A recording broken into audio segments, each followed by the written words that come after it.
제14가 신구약 시대의 성령님의 역사에 대해서 알아보도록 하겠습니다. 성령 하나님은 일하시는 분이십니다. 우리는 성경을 통하여 성령 하나님께서 성부, 성자 하나님과 더불어 태초의 천지 창조부터 구원이 완성되는 종말의 일까지 함께 일하시는 분임을 알 수 있습니다. 구약시대의 성령님의 역사는 대체적으로 소수의 영적 지도자들에게만 일시적이고 제한적으로 역사하신 데 비해 신약시대에는 예수 그리스도를 믿고 중생한 모든 사람에게 역사를 하십니다. 신약시대에는 인종과 국경, 시대와 장소를 초월하여 전 세계적으로 성령님의 역사가 확대되어 가는 것을 알 수 있습니다. 첫 번째로 창조와 관련된 성령님의 역사입니다. 천지창조에 동참하신 성령님입니다. 창세기 1장 1절에서 2절 말씀에 보면은 태초에 하나님이 천지를 창조하시니라. 땅이 혼돈하고 공허하며 흑암이 깊은 위에 있었고 하나님의 신은 수면에 운행하시니라. 성령님은 영원 전부터 계시고 성부, 성자와 함께 창조에 동참하셨습니다. 인간 창조에도 동참하신 성령님입니다. 하나님의 신이 나를 지으셨고 전능자의 기운이 나를 살리셨다고 욥기서 33장 4절에 말하고 있어요. 성령님의 창조 사역은 인간 창조에도 우리는 알 수가 있습니다. 모든 인간의 출생에 관여하시는 분이라는 것을 알 수가 있어요.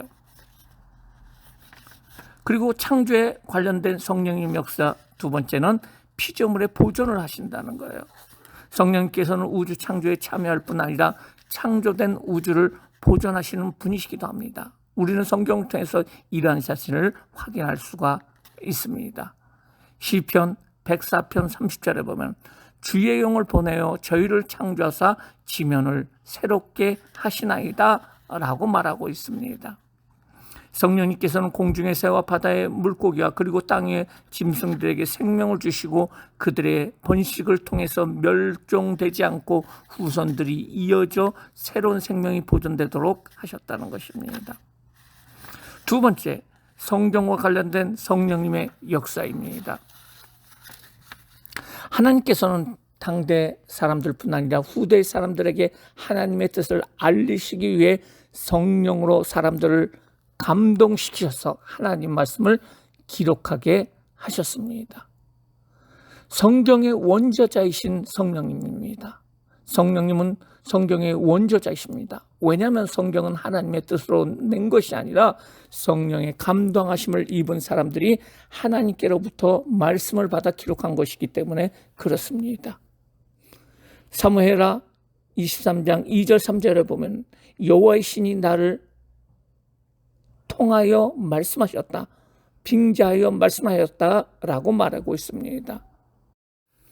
이사야서, 에레미야서, 에스겔서 등의 여러 예언사를 읽어보면은 여호와께서 말씀을 내 입에 넣어주셨다. 여호와의 말씀이 내게 임하여 가라사대라는 표현을 반복적으로 사용하는 것을 볼 수가 있습니다. 또한 신구약의 증거가 됐습니다. 예수님께서는 시편 110편 1절 말씀을 통해서 다윗이 성령의 감동으로 말할 것이라고 말씀하셨고 그리고 다윗의 입을 의탁하여 미리 말씀하신 성경이라고 사도행전 1장 16절에 이야기하고 있는데요. 이처럼 구약 성경을 기록한 자들은 모두 성령의 감동하심을 받아 하나님의 말씀으로 기록되었다는 것을 알 수 있고요. 성령님께서는 구약의 성경뿐 아니라 신약의 그 성경의 형성에도 직접 관여하고 있다는 것을 디모데후서 3장 15절 17절에 말씀하고 있습니다. 성경의 해석자인 성령님께서는 바로 모든 것을 가르치시고 내가 너에게 말한 모든 것을 생각나게 하여 준다는 요한복음 14장 26절의 말씀처럼 성령은 모든 것 곧 하나님의 깊은 것이라도 통달하신다는 고린도전서 2장 12절의 말씀처럼 그 성령께서는 바로 성경의 해석자라는 것입니다. 이제 세 번째로 구약시대 성령님의 역사에 대해서 알아보도록 하겠습니다. 성령님께서는 구약의 인물들과 관련된 사역에도 역사하십니다. 하셨습니다. 성경에서는 구약의 인물들과 관련된 성령님의 역사에 대해서 88회나 언급하고 있습니다. 구약에 등장하는 위대한 인물들에게 늘 성령님이 함께 하셨다는 것입니다. 그 내용은 무엇일까요? 바로 죄를 억제하셨다는 것입니다. 성령님께서는 구약시대의 사람들의 도덕적인 생활에 관여하여서 그들의 죄를 억제시키셨습니다. 지도력을 부여하셨습니다. 하나님께서는 성령님을 지도자들에게 임하게 하심으로 말미암아 하나님의 택하신 백성들을 인도하시는 모습을 볼 수가 있습니다. 모세는 혼자의 힘으로 백성들을 인도할 수 없다고 하나님께 부르짖어 기도할 적에 하나님께서는 70인의 지도자를 세우시고 그들에게도 모세에게 임했던 하나님의 신이 임하게 하였다는 것을 민수기 11장 25절에 이야기를 하고 있습니다. 또한 성령님께서는 지혜와 명철을 주신다는 거예요. 출애굽기 31장에는 성막을 짓는 내용이 나오는데요. 하나님께서는 모세에게 명하여 부사렐과 오홀리압으로 하여금 성막과 성막 기구를 공교하고 아름답게 제작하라고 하십니다.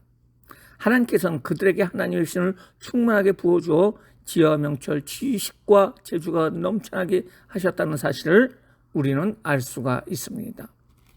솔로몬이 지은 성전도 성령님께서 주신 지혜로 지었다는 것을 우리는 알 수가 있습니다. 요셉은 다른 사람들보다 지혜와 명철이 뛰어난 사람이었습니다. 그래서 그를 하나님의 신에 감동된 사람이라고 이야기를 하고 있고요. 다니엘에 대해서 느부갓네살 왕이 이야기를 하기를 거룩한 신들의 영이 내 안에 있다고 감탄하는 모습을 볼 수가 있습니다. 구약의 성령님께서는 위로를 하십니다. 선지자들의 활동에는 언제나 성령님께서 주시는 강한 도덕성 그리고 영적인 용기가 뒷받침되었다는 것을 학개와 스가랴 선지자를 통해서 우리는 알 수가 있습니다. 또한 메시아의 오심을 예언하시는 모습을 볼 수가 있습니다. 구약의 선지자들은 성령님의 계시를 통해서 메시아의 오심을 예언하고 있습니다. 구약시대의 성령님의 역사는 하나님의 뜻과 목적을 이루기 위해서 일시적으로 나타났으며 개인보다는 신앙 공동체나 국가 중심으로 이루어졌다는 것이 특징이라고 할 수가 있습니다. 네 번째, 신약시대의 성령님의 역사입니다. 예수님과 관련된 성령님의 역사는 바로 동정녀 탄생이라고 할 수가 있습니다. 성령님께서는 예수님을 잉태케 하였다는 사실을 우리가 알 수가 있고요. 또한 뛰어난 지혜를 예수님께 주신 분이 바로 성령님이십니다. 예수님께서 메시아의 직임을 위해서 세례를 받으실 적에 성삼위 하나님께서 함께 임하시는 것을 볼 수 있습니다. 성부 하나님께서는 말씀으로 성령님께서는 비둘기같이 성자 예수님께 임하는 모습을 볼 수가 있어요. 신약에서의 성령님은 승리하는 삶을 살게 했습니다. 성령이 곧 예수를 광야로 몰아낸지라 라고 말하고 있어요. 성령님께서는 예수님을 광야로 인도하시고요. 그곳에 머무는 동안 시험을 이기고 승리할 수 있도록 도와주시는 모습을 볼 수가 있습니다. 또한 능력 있는 사역을 주셔요. 마태복음 12장 28절에 보면 그러나 내가 하나님의 성령을 힘입어 귀신을 쫓아내는 것과 하나님의 나라가 이미 너희에게 임하였느니라고 말하고 있는 것처럼 예수님께서는 귀신을 쫓아내는 능력 있는 사역을 행하시는데 그 배후가 바로 성령님의 능력이라고 이야기를 하고 있어요. 그리고 예수님께서 성령님의 도우심으로 온 인류의 죄를 담당하시는 대속적인 죽음을 당하셨다는 거예요. 히브리서 9장 14절에 보면은 영원하신 성령으로 말미암아 흠없는 자기를 하나님께 드린 그리스도의 피가 어찌 너의 양심을 죽은 행실에서 깨끗게 하고 살아계신 하나님을 섬기지 못하겠느냐라고 말하고 있습니다. 로마서 8장 11절에 보면은 그 안에 거하시는 그의 영으로 말미암아 너희가 죽은 몸도 살리셨느니라. 영광스러운 부활에 성령님께서 역사하셨다는 것입니다. 그러면 초대교회 시대에 나타난 성령님의 역사님은 바로 오순절 성령 강림에 갑자기 하늘로부터 강한 바람 같은 소리가 있고 그 안에 앉아있던 온 방 안에 가득하게 되고 불의 여같이 갈라지는 것이 각 사람에 머물었다고 사도행전 2장 1절서부터 4절 말씀에 볼 수가 있습니다. 그렇습니다. 성령 충만한 그 제자들은 바로 복음을 증거하는 그러한 일, 또 교회를 세우는 일을 행할 수가 있습니다. 그 위에 스테반의 순교, 사마리아 선교에도 바로 성령님이 같이 하였고 빌립이 이디오피아 내시를에게 말씀을 전할 때도 성령님께서 그 병고로 가까이 나가라고 성령께서 말씀하시는 것을 볼 수가 있습니다. 사울의 회심에도 성령님께서 역사하시고 그리고 성령세를 받은 최초의 이방인 고넬료에게도 바로 성령님께서 그 자리에서 말씀하고 있는 것을 보고 그리고 에베소 교인들에게도 우리는 성령의 있음을 알지 못하느니라고 대답할 정도의 사람들에게 성령이 임하는 모습을 볼 수가 있습니다. 지금까지 신약시대와 관련된 성령님의 사역을 이해하기 위하여 오순절 성령 강림 이후 성령을 받은 사람들과 그들의 행적이 어땠나에 대해서 살펴봤습니다. 구약시대와는 달리 신약시대에는 성령님께서 특정한 상황에 특정한 사람들에게만 제한적으로 역사하지 않으시고 예수 그리스도를 믿고 중생한 모든 사람에게 역사하고 계시다는 사실을 우리는 알아야 된다는 것입니다. 따라서 신약시대는 유대인이나 이방인 할 것 없이 민족을 초월하여 전 세계적으로 성령님의 역사가 확대되고 있는 사실을 우리는 알 수가 있습니다. 이상으로 신구약 시대의 성령님의 역사에 대해서 알아봤습니다. 감사합니다.